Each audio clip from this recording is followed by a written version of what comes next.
good, and she brings me peace. We don't talk too much, but that's fine with me. So I'll be doing my makeup today, but I just want to show you the skincare prior to putting on your makeup, because what I've learned is like when your skin is even or clearer, your makeup looks even better. So I washed my face with this, which is Clinique combination oily to oily face wash. It's for sensitive skin, which is what I have. Literally the slightest thing will break me out, so this is that. Next is my toner. I use the Caudalie Vinopure toner, clarifying toner. It's pretty dope.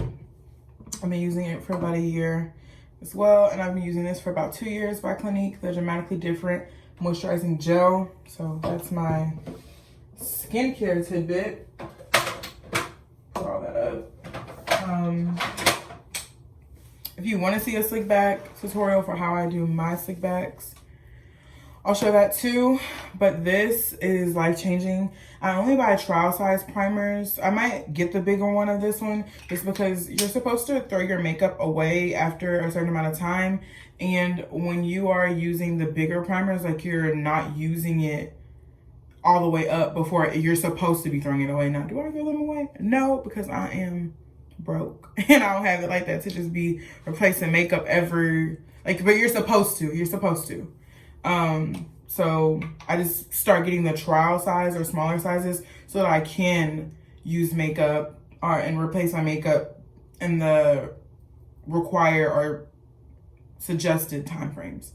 So anyways, this is the Milk Hydro Gel Primer. Y'all, I just put like a pump, but I have a pump on my chin. So guys, I'm terrible. I completely forgot to mention that in my skincare routine, I definitely wear and have on a sunscreen. This one is from Supergoop.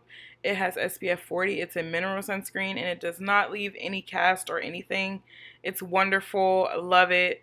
Everyone needs a sunscreen. But anyways, I rub in my Milk Hydro Grip Primer to my face. It is sticky and tacky, but it is not excessively tacky, but it's good because that gives your foundation and makeup something to grip to. Then I'm applying the Tarte Hydrocealer Concealer in the shade Deep Rich. I love it. I got this as a sample, a trial through Sephora with an order, and this matches my skin perfectly.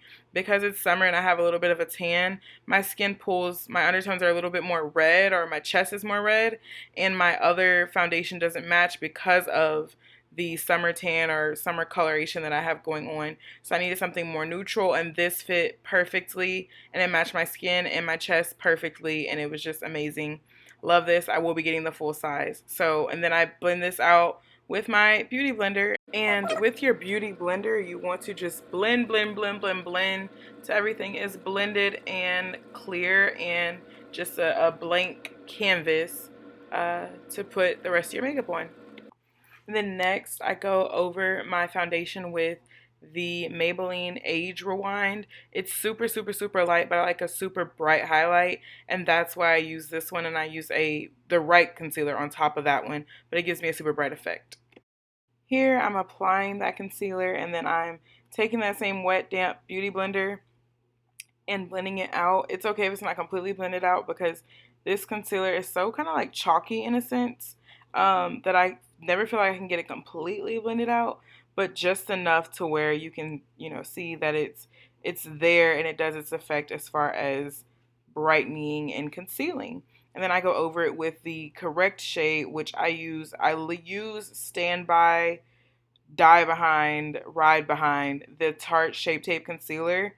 It's the best concealer for me, just period. I've been using it probably for like 3 years now, 2 or 3 years now, and it's just Old Faithful. And if something's not broke, don't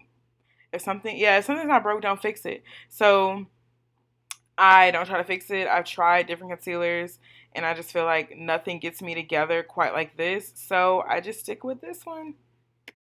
For my highlight, I love a very bright under eye look, so that's why it looks so bright, but I promise once it's blended out, it's still going to be bright, but it's not going to be as sharp as how it's appearing on the camera right now. I contour with the Juvia's Place foundation stick and the second shade from the darkest shade that's in that line. But I think she extended the line, so now there's more shades. So I'll look up the name and I'll include that in the description box. But I started off with a brush and then I switched to the Beauty Blender just because I felt like the brush was not blending my contour out enough at all. And the Beauty Blender just did a better job at it. And so that's what I use. But some days I feel like the brush does a better job. It's just very subjective to how I'm feeling, I guess. But today was not a day that the brush was doing justice. So I ended up switching to the Beauty Blender to get everything blended out. After seamlessly blending my contour into my highlight, I set my contour with the Cocoa Naughty by Fenty bronzer. And I like that bronzer. I applied it and then I like blended it out a little bit more with a different brush that didn't have any product on it, just to ensure that the blending is there. After that, I take the Rihanna but the shade Banana in the Pro Filt'r setting powder, and I live, love, stand by that. So another love of mine, super amazing.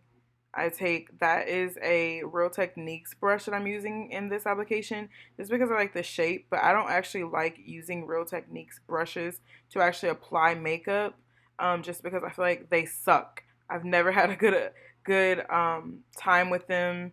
I applied my makeup with them once and it was like blotchy and spotty and I did not like that at all, so I never used them. But other than for this, like putting your powder on, perfect. Touching up your face, perfect. But putting on your makeup, trash. Throw the whole thing away. But again, I know this looks like super caked up, but you're going to see the process. After I applied the setting powder, I brushed it off and then I go in and I add another coat of it just because I get super oily in my T-zone and I just, I'd rather say caked up than oiled up. And I like my makeup as it wears, but I try to just do as much as I can to ensure that I'm going to have longevity in the face that I'm putting on, because when you spend as much time beating your face as I did, honey, you want that to last till, I don't know, till kingdom come. But so I apply another coat and then I like press that in to really like set it. Then I go back in with a little bit of the bronzer and then I have an all over powder from MAC that is like NC48. I swirl, tap, and then apply that all over my face so that everything is set and blended in. So after applying that mascara, I just apply the residual powder from the Beauty Blender back to my face to ensure that there's a sharpness and cohesiveness. And then I add a little bit more powder just to clean up that line, just to make sure that the line is crisp from the end of my eye makeup to the beginning of my contour, just how I like it. And I take a brush, a big swirly brush, and blend all over my face, just kind of making sure that I'm liking the way things are looking. And then I go into doing my eyebrows. I use the Benefit Cosmetics eyebrow pencil. It has a spoolie on one end and a actual like eyebrow pencil on the other. I like using this to do my eyebrows just because I'm not really a fan of like the cream eyebrow, on me at least. I have naturally thick eyebrows, so I don't really feel like I have to do a whole lot to them for them to make a statement on my face. So I just take the pencil and fill in the gaps, and as you can see, that already made a difference. Oh, and I add a tail. I actually need to get my eyebrows done, but I only get them done for one person, and that lady lives in Texas, and I haven't been back to Texas, so my eyebrows have not gotten done. But hey, we're doing a full face of makeup, so I mean, no one's gonna be able to tell anyways by the time I'm done doing my eyebrows and I highlight underneath my brow bone. It's funny the faces we make when we're doing our makeup, but I think they look good. But tell me what you guys think of the makeup look, of my eyebrows, of everything that I've been doing in the comments box down below. And if you've still been watching up to this point, please give this a thumbs up. And if you want to see more videos like this, just let me know. Next, I apply my eyelashes. I don't do this on camera because I suck at trying to do it on camera. But so I apply my eyelashes and I come back and I use Duo Glue. I found a natural lash at the beauty supply store. And I use these just because getting your eyelashes done is mad expensive. And that's just not an expense that I feel like is a necessity when lashes are literally 99 cents and $2. So here's me with my lashes on full beat. and then I am going to do my lips. Everything else is sped up, but I'm going to do the lips in real time just because this is the thing I get the most questions on. How do I do your ombre lip? How? I'm going to show you how. First, I do it two ways. So either I apply like an actual lipstick, and I do it like how I did here, where I apply like my chapstick, which is Burt's Bees or Aquaphor, and then I take one or two lip liners. I only use two ever. Anytime you see me with my lips done, it's either Night Moth or Chestnut by MAC. This time I'm using Chestnut because that's like a perfect chocolate for chocolate girls. And I take my Chestnut and I overlined my lips. And no, I didn't. I just follow the lines on my lips. And you just draw literally on your lips. And I don't know if y'all want a tutorial on how you draw on lip liner, but I have really big lips and they're naturally lined, so I don't really have trouble finding the line just because they have a natural line on them. But I do understand that some people don't have that natural line. So if y'all want help with that, or y'all want like a more detailed video on how I do my ombre lips, let me know. And then I just carefully line them. And after I'm done carefully lining them, whenever I do the chapstick, I use the chapstick method just because it allows my lips to be moisturized and it allows the liner to glide on in a sense. Not that the liner is like cheap or has a problem gliding on, but it just glides even more and it blends even more effortlessly when I use the chapstick. And then I apply some setting powder to give it a matte effect, just because I've had such a problem finding the perfect matte lip. I just found this to be a solution for it, and I really liked it, and it got the job done, and it lasted, and I loved it. So I did this once, and then I've always done it. This is how I do when you see me with new lips. This is how they're done. I do my red lips the same, except I actually use a lipstick for the red, which kind of is different, but the same nonetheless. So this is my full beat face. I just go back into my lip liner just to darken up and deepen up the definition of my lips, because adding the powder kind of softened it a little bit and muted it.